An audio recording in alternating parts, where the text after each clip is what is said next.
Karen cut the lock off my generator panel at 4:17 Tuesday morning before sunrise.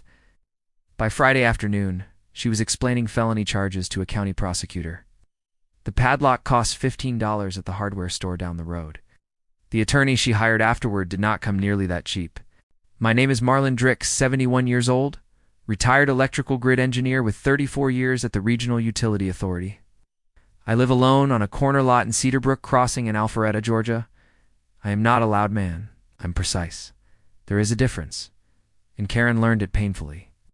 Cedarbrook Crossing contains 182 homes built beginning in 2009. The Homeowners Association functioned reasonably until Karen Allwell became president 3 years ago by 11 votes. Karen was 51, sharp-featured, and visibly attached to authority. She wore blazers like armor and carried a clipboard like evidence. I had lived there 9 quiet years before her election.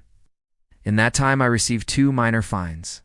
One involved a trash bin visible 40 minutes too long. The other cited a garden hose coiled incorrectly. I paid both without comment or complaint.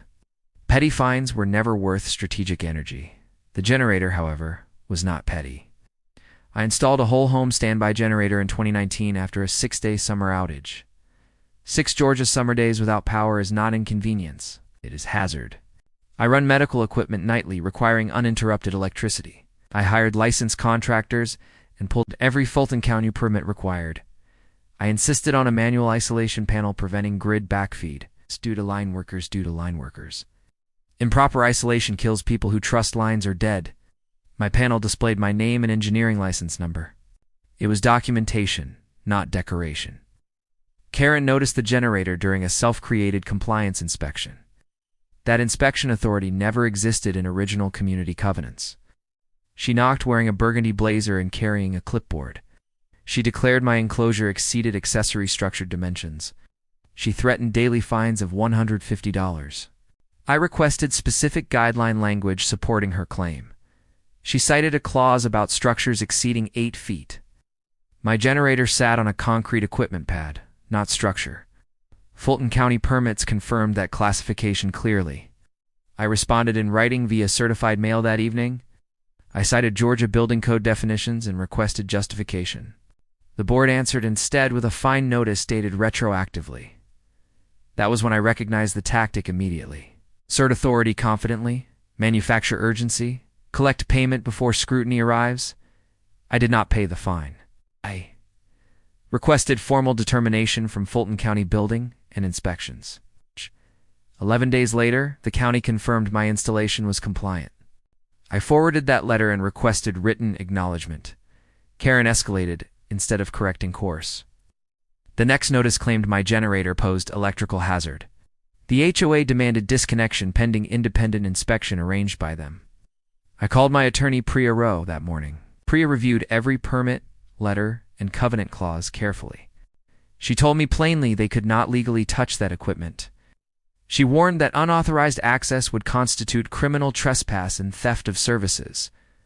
I installed a wide-angle motion camera covering the panel. 3 weeks later at 4:17 a.m., motion alerts woke me. A figure approached carrying bolt cutters and a tool bag. The padlock failed in 4 seconds under pressure.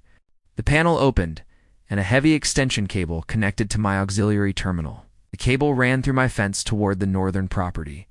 That property belonged to Stephen Allwell, Karen's husband. The neighborhood grid was fully powered that night. There was no outage, no emergency, no justification. Someone diverted private generator output for free electricity. I did not confront anyone that morning. I called Priya when her office opened at 7. She instructed me to document everything and notify authorities immediately. I contacted Fulton County Code Enforcement and Georgia Power's Protection Division. Georgia Power treats unauthorized diversion as serious offense. The Fulton County Sheriff's Office sent deputies Thursday morning. They photographed the cut lock and cable through my fence. Deputies visited the Allwell residence afterward. Within 2 hours, the cable was removed hastily. Removing it after documentation only strengthened the evidence trail. An emergency HOA meeting was called without Karen's initiation. Priya attended as my legal representative that evening. Karen claimed a contractor misunderstood emergency preparedness instructions. Priya asked why the cable terminated at Karen's home specifically. The room fell silent under that single question. 11 days later, criminal charges were filed at Karen. Allwell faced theft of services and property damage counts. Contractor Royce Pittman cooperated under plea arrangement. His statement confirmed Karen directed the panel access deliberately.